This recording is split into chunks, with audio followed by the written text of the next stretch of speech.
You are not able to do everything that you want. So you may have, say 3 or 4 options available there, and you need to use one of those, right? And what happens when you want to go beyond that? When you completely want to take charge? That's where you need to do things with the help of coding. That's where you need to write. Okay. So I just want to set up a small expectation here, or I would say I would call out a small disclaimer here. We always have a little bit of a fear of coding or writing some programs and all, but if you start looking at it from a different perspective, I want you to have a completely um, different perspective about coding programming. Don't think about the coding part of it. Just try and understand that what is it being going to be used for, what is it going to be used for. And if you look at it from that perspective, or how are you going to use it, it becomes very easy rather than focusing on the code part of it. Okay, so let's not have that preconceived notion that coding is difficult or something like that. Let's try and understand what are we trying to do. Instead of choosing, say, earlier what we were doing, we were choosing one of the 3 or 4 options. So it's more like, there's a question there where you have to say select one of the 4 options, and then there's a question where you have to write the answer. You understand the difference? So where you have to write the answer, you have the option of writing anything. Where you have to choose an option, there you can choose only one of whatever 3 or 4 options available. So that is the kind of difference that you have between declarative development and coding. Okay, so now we are getting into controlling things with the help of code. So now you will write whatever you want to do. Okay, of course, for this, we have to understand, because of the computer or the software understands its own language. It's not that we can give instructions in whatever language we want.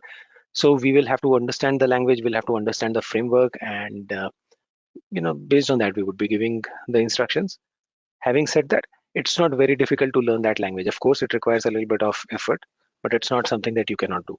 There are fixed set of syntaxes that you have to understand, which eventually you will understand. No one understands these things very quickly, or in a day, like with any other language, right? So that is the thing. All right, so let's begin, and while I'll quickly go through the roadmap. So what is that we are going to do, and how are we basically going to proceed over next 4 weeks. So we'll be starting with week 1. So I also want you all to have a quick understanding of the roadmap for the next 4 weeks. How we are basically going to go about this particular training. What is that we are going to do week on week? This is for your understanding, a little bit of planning perspective. So week 1 we start with Apex. We speak about Apex. Apex is basically the backend programming language.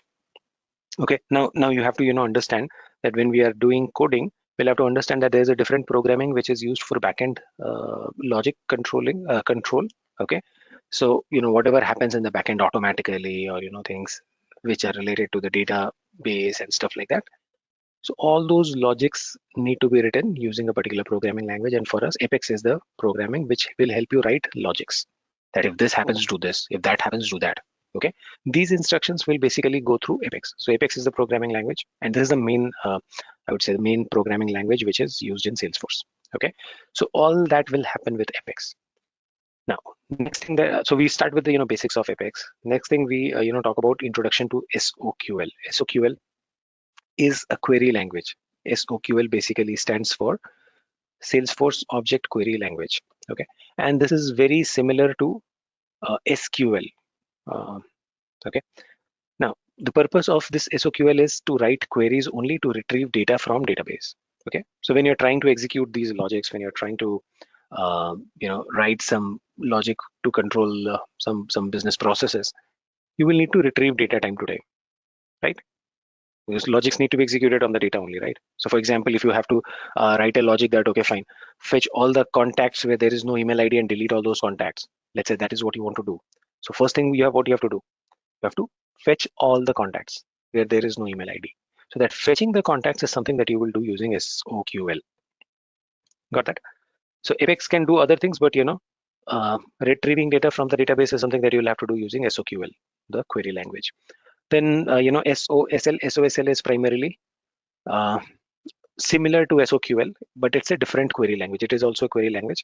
SOSL stands for Salesforce Object Search Language. We are going to get into details of all these things, so don't worry, you don't have to remember all these names right now. But just I'm trying to set up the context here. SOSL is basically Salesforce Object Search Language. Instead of query, they call it a search language. So it is, I would say, another set of queries only, but which are more optimized to work on search. Okay, searching something from the database. Okay, so the SOSL queries are more designed when you have to search something in the database in multiple objects in multiple fields and all. So those queries are designed like that. Yeah. So then we move into Apex triggers. Triggers basically refers to your logics that you want to execute with some data changes. So if there is a logic that you want to execute when a new record gets created, or when a record is updated, or a record is deleted, along with that, if you want to execute certain logics, that can be written using Apex triggers. So week one, this is the plan. Week two, we will start talking about asynchronous Apex. Asynchronous Apex is basically an Apex program that you want to run in the backend. Okay, asynchronously. Asynchronous means, see, there can be synchronous code. Again, there's something which I'll be discussing in details later on, but just to give you guys an idea, there can be synchronous code and there can be asynchronous code. A synchronous code is which needs to be initiated by someone, and then, or based on some event, it gets initiated and immediately the code gets executed. That is synchronous, in sync with something else. For example, someone clicks on a button and the code gets executed. Someone creates a record and the code gets executed. That is all synchronous. Asynchronous is something which will automatically get executed in the backend, maybe at a defined point of time, maybe a weekly sort of thing. Okay, so it is not completely associated with another event or something. Okay, so we'll talk about, so yeah, a lot of business logics may need to be asynchronous also. It's not that always you want some logic to be executed when someone clicks on a button. Sometimes it may happen that you want a code to run automatically every Friday to clean up your database, and no one initiates it. Got that? It should automatically go and run. So that's asynchronous Apex. So we'll talk about executing that sort of logics. Now there's more to asynchronous Apex, which we'll discuss once we are talking about it. Next, we will talk in week two about Aura components. So now coming to the front end part of it. Apex is all controlling logics, but what we need to do is we also need to sometimes design our front end. Okay, so we have seen some bit of UI customization in admin training, but now what if you want to build better user interfaces? Okay, you want to have more control on that. So that also you can do with the help of programming. So for UI development, there are different frameworks that we use. One is Aura framework, one is Visual Force, one is LWC. Okay, so Aura components and Visual Force, we'll have a look at these two in week two. Visual Force is more related to classic. Aura is lightning. So we will still quickly uh, touch upon Visual Force. Will not get into details of it, but yes, I at least want you guys to have some idea on Visual Force also. Week three, we will start with the Lightning Web Component. So the new user interfaces which are being built for the Lightning experience, they are built using Aura framework and LWC. Okay, so this is basically about understanding how do we build those components using Aura and Lightning Web Components also. Now, the other thing that we are going to do in week three is, understand how do we combine Apex with Lightning Web Components and how do we combine Apex with Aura components. So combine, when I say, I am basically trying to say that, okay, fine, if you have to execute certain logics from the new component or the new user interface that you have built, how do you do that? Got it? So sometimes, there can be that, okay, fine, from my user interface, on click of a button, there is a logic which gets executed. So how do we call that? Okay. So that is something which we will be discussing week three. Week four is mostly, talking about some of the advanced concepts, exception handling, testing Apex. Okay. So week four is primarily focused on, how do we, uh,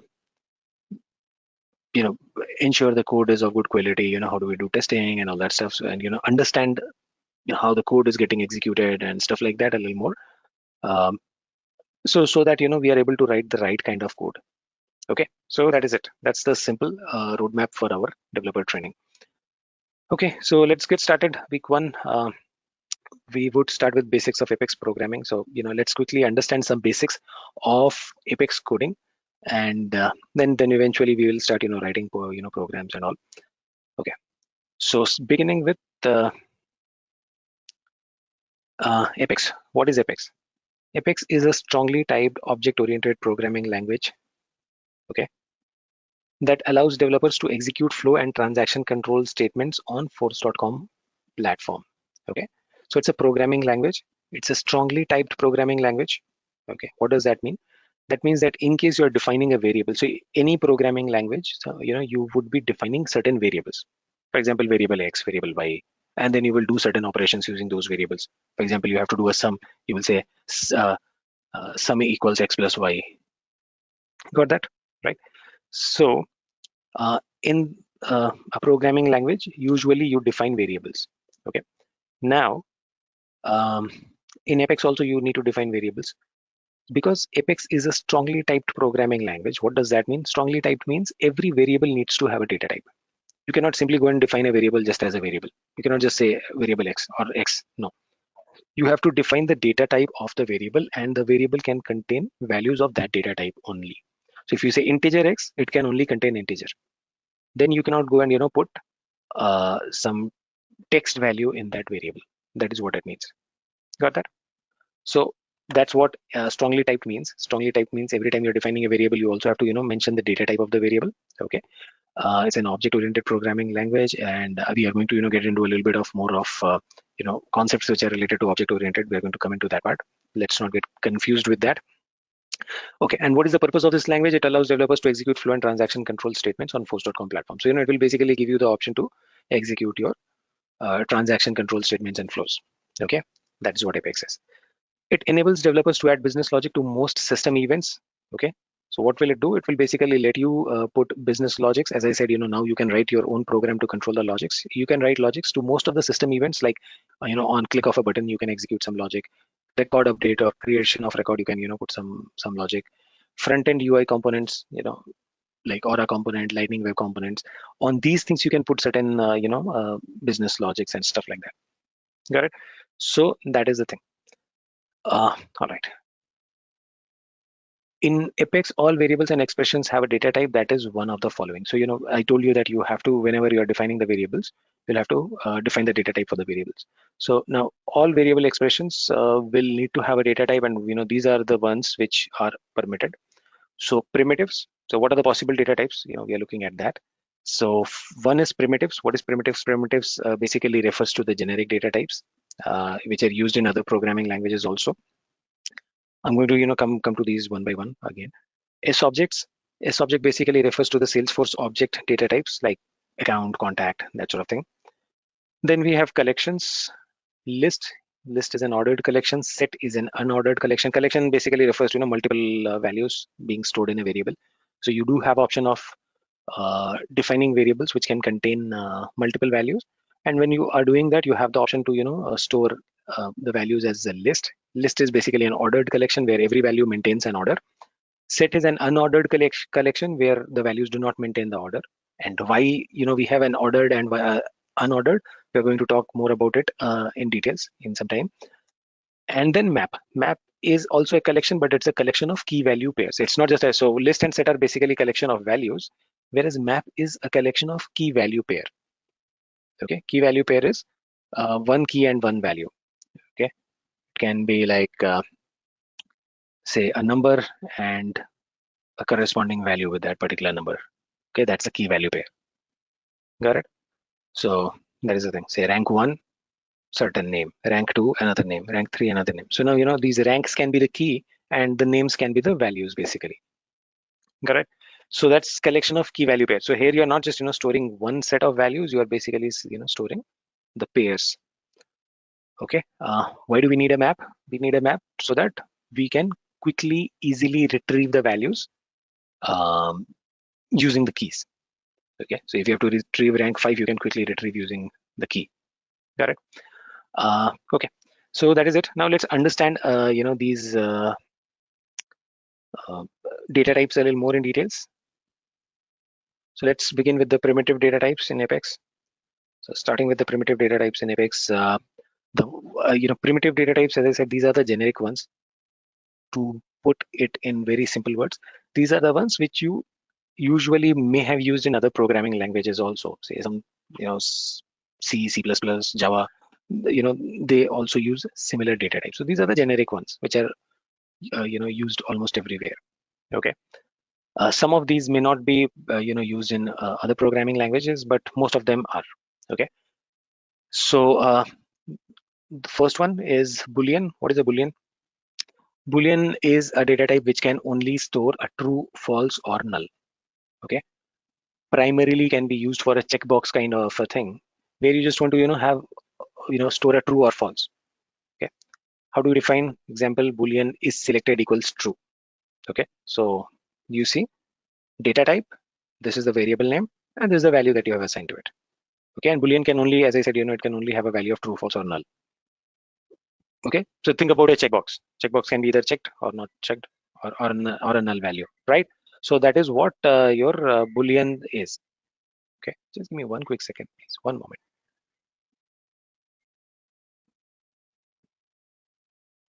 Okay. So any variable that you need to define, which can only hold a true, false, you define a Boolean for it. Um, Checkbox is an example that I told you. So usually, whenever you guys create a checkbox field, that the default data type for that is Boolean. Okay. Um, all right. Now, next one is decimal. Decimal is a number that includes a decimal point. So that's what it is.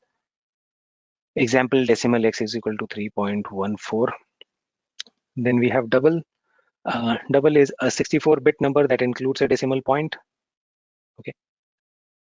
This should be double, actually. Double x equals something. Okay. So you see, we are basically defining the data type here, and then variable, and then we are putting the value there. So double is a 64-bit number that includes a decimal point. The difference between decimal and double is basically double can store a 128-bit value, and this can store 64-bit number. So 64-bit number usually can store 15, 16 digits, and the decimal can store approximately 27, 28 digits. Okay. So that is there. ID is any valid Salesforce.com ID. So there's another data type which is called ID. Now this ID is only this data type is native to Salesforce. No other programming language uses it. So example, ID called ID equals to. So this can store only a valid Salesforce.com ID. That's what it can store. So if you need a variable to store the Salesforce.com ID, this can be used. Integer is a 32-bit number without any decimal points, which does not include a decimal point. So integer I equals 45. If you have a decimal point, or if you're expecting that there's a possibility of decimal points in your value, then you either use a decimal or double. Long is also like an integer, but it can store bigger values. 64-bit number that does not include a decimal point. Then we have string. String is a simple one. String basically refers to variables which can store text values. Okay, like string city equals New York City. Okay. So this is the data type. So you cannot just go and put in your code city equals New York City. Salesforce will not understand that, or Apex will not understand that, rather, let me say. So you have to define the data type, then the variable, and then assign the value. Okay, this is how it works. Then there is another data type, primitive data type, which is date, value that indicates a particular day. And this is how you can put it: date, my date equals date dot new instance, year, month, date. Okay. So this is how you assign a value to this variable. There is another one which is called date time. Now, in case of date time, what you can do is you define date time like this. So data type, variable name, and to put a value to that particular variable, this is how you do it: year, month, date. So 1999 is year, 2 is the month, 11 is the date, and this is the time. Okay, hours, minutes, seconds. In case you want, you can put one more value here, which will be milliseconds. Okay. Time is another data type which is available, and putting value to a time variable is pretty similar to how we were putting it in date.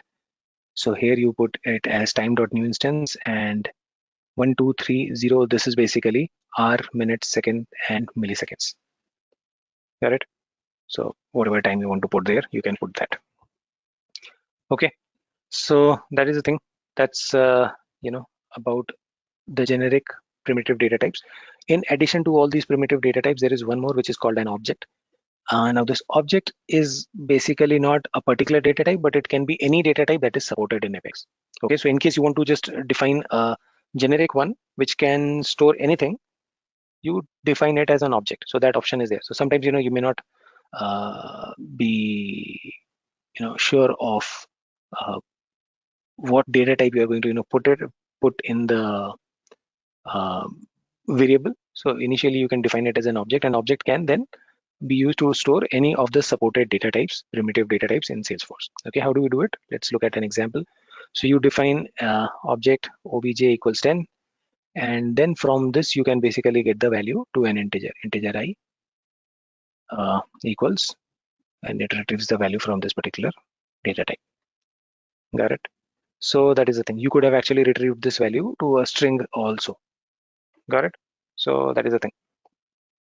So this supports any possible data type in your Apex, or any supported primitive data types in Apex. Okay. So this is just an assert statement to check whether these two values are equal or not. So that's it. Okay, so that's about primitive data types. It should be simple. I don't think it's very difficult to understand the primitive data types. Now let's come to the S object, Salesforce object data type. Now Salesforce object data type is slightly different from the generic ones that we are talking about. What is Salesforce object data type? Salesforce object data type is basically referring to the Salesforce objects. Okay, let's say you have to store an account detail. You have to store an account detail in a variable. Now, for storing an account detail, so an account record can have a name, website, industry, phone number, there are multiple values to it, right? Now, how do you use, which data type do you use for storing that account record detail? So Salesforce has made things easier for you. They have, uh, given us S object data types, and S object data type can be used for storing a complete record detail. Okay. So S object basically refers to Salesforce object. The term S object refers to any object that can be stored in Force.com platform database. An S object variable represents a row of data and can only be declared in Apex. Now, this S object is something which you will only find in Apex. It is not in any other programming language, C, C++, Java. You do not see this in any other programming language. Okay. So now this refers to complete row of data in an object. Okay. So that is the thing. Let's look at an example. Account A equals new account. Okay. Now, when I say account A equals new account, it basically, this A is a variable which can store a complete account record. So here the data type is account. This is an S object data type. Okay. So if you look at it, account A, this is the data type. This is the variable. Okay. Now I say account A equals new account, and you can put in the values like I put name equals IBM. You can put in more values to this particular record by giving commas here. So like I've said, name equals IBM. You could have put, industry equals something, and type equals something else, phone number, website. So that means you can put all the values to this particular variable. Okay. So if you look at this, this is a complete container of a record. Okay. Similarly, you can say contact C equals a new contact, and you can, assign the values. C dot first name equals G, C dot last name. This would have been something else, let's say Singh. So yeah, that ways. So this is how you can actually, assign the values to your S object data types. Okay. Now, with this, what happens if, let's say, if I go with this particular record, what you can do now, since you are able to, define data types which can store complete records. Now, this will help you see in Salesforce or in Apex programming. I think most of the times, whatever logics we will be executing is going to be around the records, right? That, okay, fine, if this record has this, then do this and all that stuff. So that is going to be there. So S object will be very much used. Okay. So let's say you define this here, account A equals new account and name equals IBM. Now, next statement, or the next line, what I can do is I can go ahead and write that, okay, fine. If A dot industry equals technology, then do this. Something like that, right? Or if A dot name is blank, then do this, right? So that is the thing. So S object data type, the variable is there. Retrieving value from individual fields is variable name dot field name, like this one, C dot first name, C dot last name. Okay, so that is how it works. If there is a custom object, you have to just, you use the custom object data type same way, but data type name will be the API name of the custom object, which will have a double underscore C. Okay, so I do not know if you guys have noticed this so far, but if you have not noticed it, you can go back and check it today. That whenever there is a custom object that you create, it will always have a double underscore C at the end of it in the API name. Okay, so if you go and create a custom object called project, the API name of that particular object will become project double underscore C. Okay, so this is more of an indication that okay, this is a custom object, right? So that is the thing.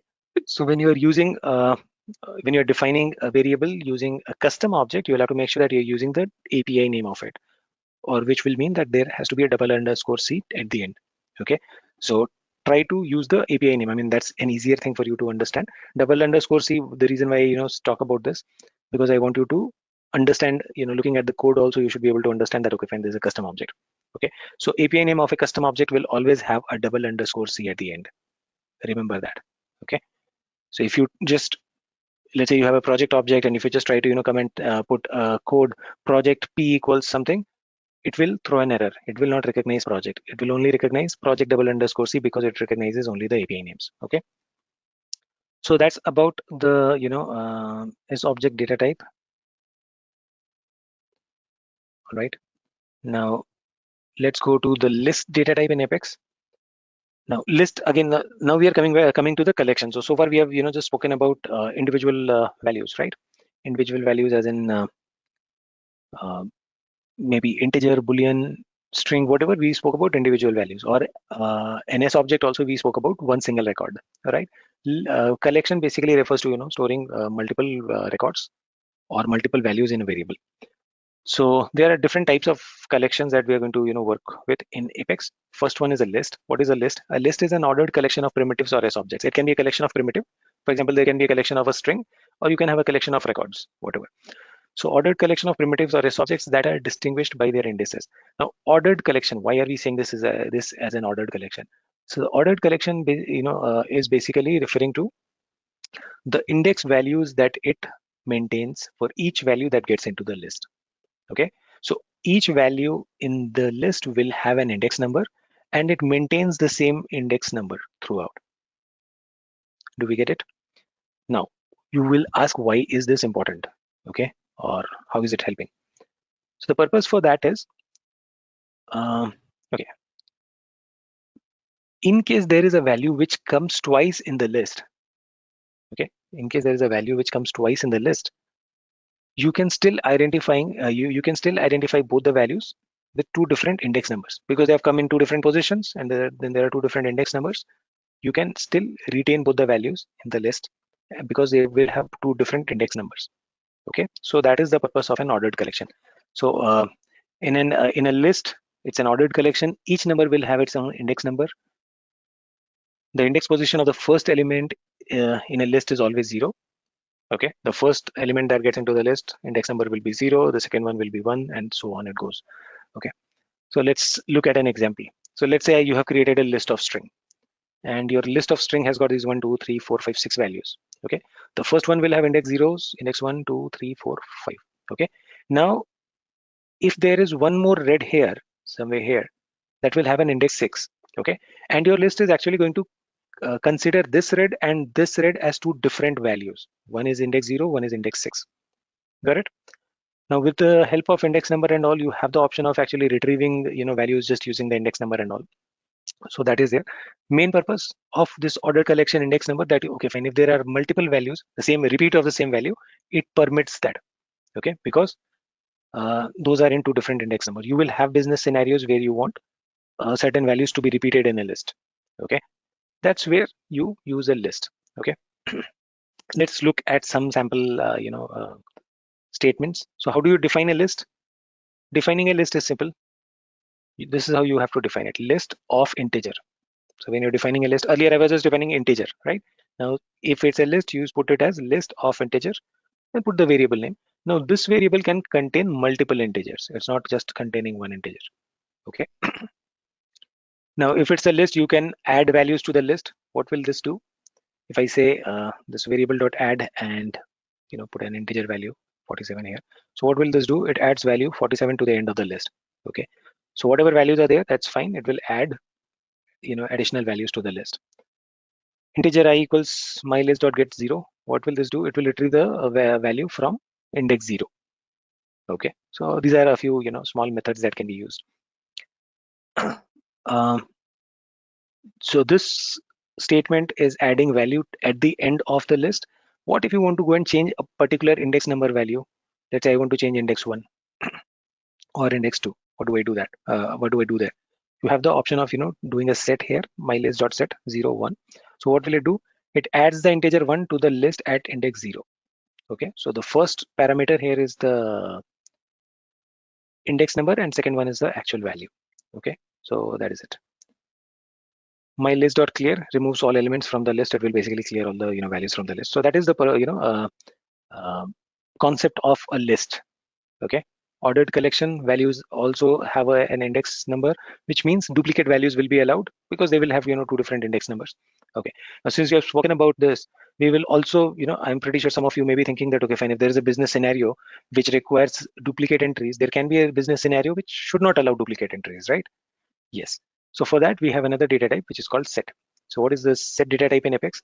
A set is an unordered collection of primitives or S objects that do not contain any duplicates. Here you only store values. There is no index number. So now because you're storing values and the values are actually the identifiers, there is no other identifier for the value. In a list, there was an index number, no? So the values were primarily being identified by the index numbers. Here, there is no identifier. The values are being identified by themselves.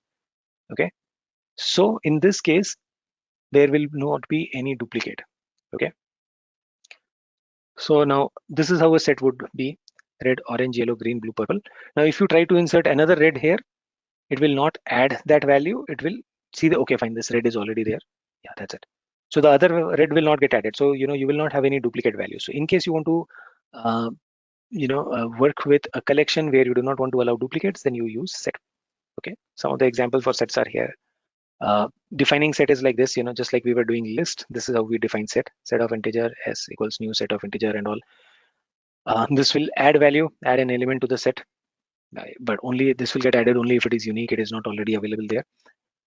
If you want to assert and check if your set contains a certain value, this can help you check assert that the set contains an element. It will go and check if the set contains a certain value, let's say 1. If you want to remove a certain value, so here you do not have to say that, okay, fine, remove from this index number and all. You just go and say that remove this value, whatever value you want to remove, that can be removed from the set. Okay. Now the next data type, which is map, the collection. So now map is a collection of key value pairs. Okay. So collection of key value pairs means it's not just collection of one set of values, it is collection of set of key values. Okay, so key value pair is where there is a key and there's a value. Okay, now in the set of key value, the keys are unique and the values can be repeat also. Okay, so let's take this example. Let's say there is this list of currencies. Okay, now you have countries and then the currencies listed here. Okay, so now if I have to store this entire thing in a variable, I can put it as a map. Okay, what is the advantage? The advantage is that I can retrieve it quickly from the map. For example, based on a map. So because it's a map of key value, while you're defining a map, you will have to define two data types here: the data type of the key first and data type of the values. Okay, and it can be integer string, it can be string string, it can be integer integer, whatever. It can be any combination. It can be integer and an S object also, right? So that is there.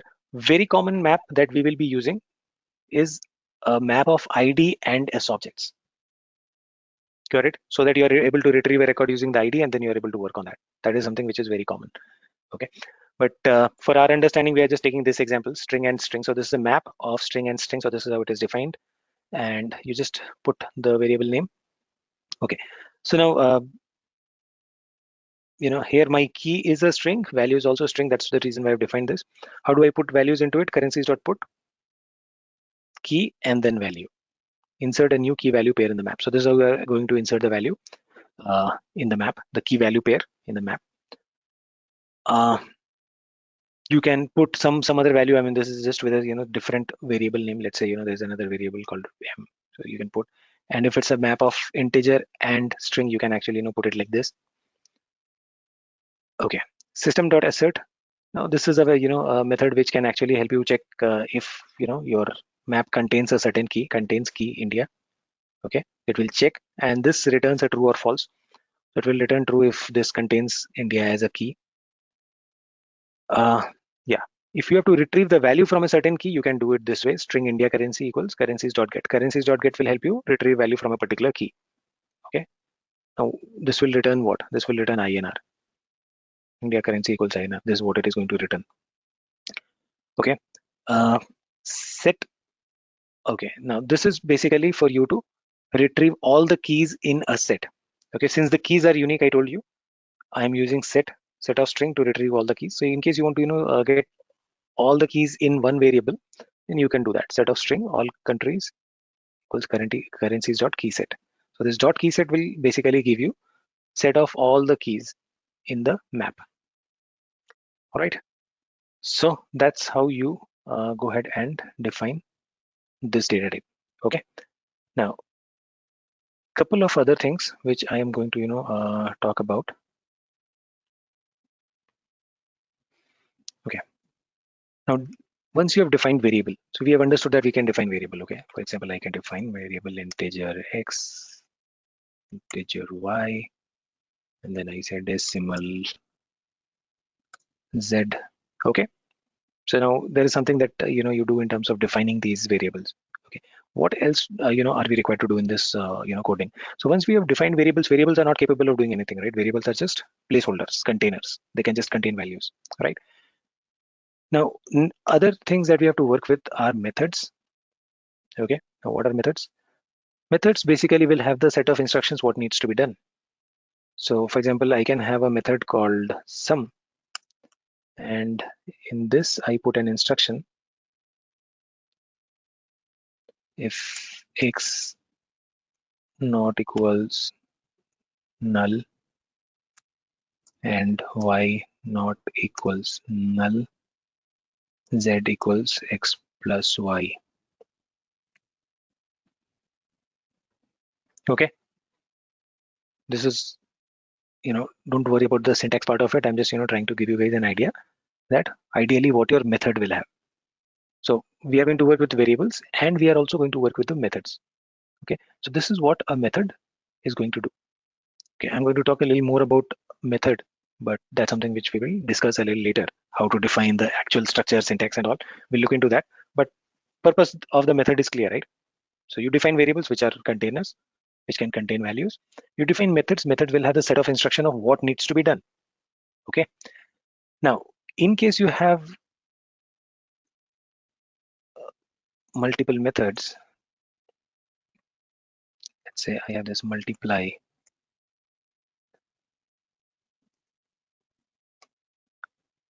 Okay. Now this set of instructions, you just do not go and you cannot you need a container to store these methods also, basically, right? So for example, if I ask you to go and uh, write a paragraph on something, whatever you want. Okay. Now you have to have a file or something to write that paragraph. Where will you write? If you have to write something, you'll have to put it in a file or something, right? So same way, your methods and all that, this is just a set of instruction. But what you need a container to write all this code. What is a container? Container can be a class. Okay. So let's say I have a class called class mathematics, or I say calculation.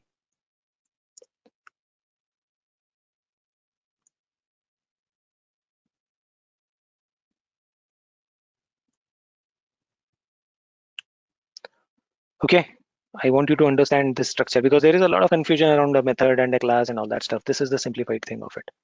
Let's not get too much worried about the technical definition. Class is a blueprint and all that stuff. Let's not get into that. This is what it is. Got it? Variable, placeholder for values, method, set of instructions. Class can be set of methods. That's it. Okay. Now where you have to refer to this, you can say at a certain place. Again, while I'm writing certain things here, I'm not completely following the syntaxes and all, because this method and class syntax we'll get into. But I'm just trying to give you guys a little more idea on this. So you can basically do a calculation dot sum. So this is how we can refer to, class name dot method name. This is how we can actually refer to the methods. Got it? Okay. So that is it. That's what we will be, discussing. We are going to get a little more into, how do we define things and all, and we are going to talk about the SOQL and SOSL queries also in the next session.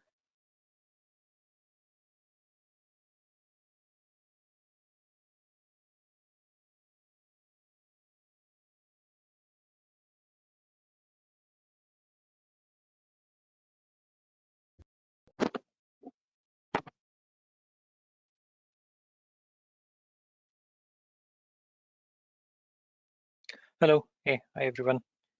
Okay. So we have been talking about, the different data types in Apex. We spoke about, what are the different data types, and we discussed a little on, classes and methods. So what we are going to do today is we are basically going to talk a little more about, uh, basics of Apex, and what we will primarily focus on today is we will talk about, how do we interact or how do we work with the data. Okay. Data in terms of how do we retrieve data. So we spoke about, a couple of query languages, SOQL and SOSL. So that's what we, just got introduced to. Today we are going to, look into SOQL and SOSL a little more, understand, few queries from that. And we are going to, also talk about, how do we make changes to the data in the database using Apex, uh, create record, update record, delete record. Okay. So once we are able to, do these things, eventually we will be able to, put in our logic in Apex, using Apex, and we can basically then customize things with the help of coding. Okay.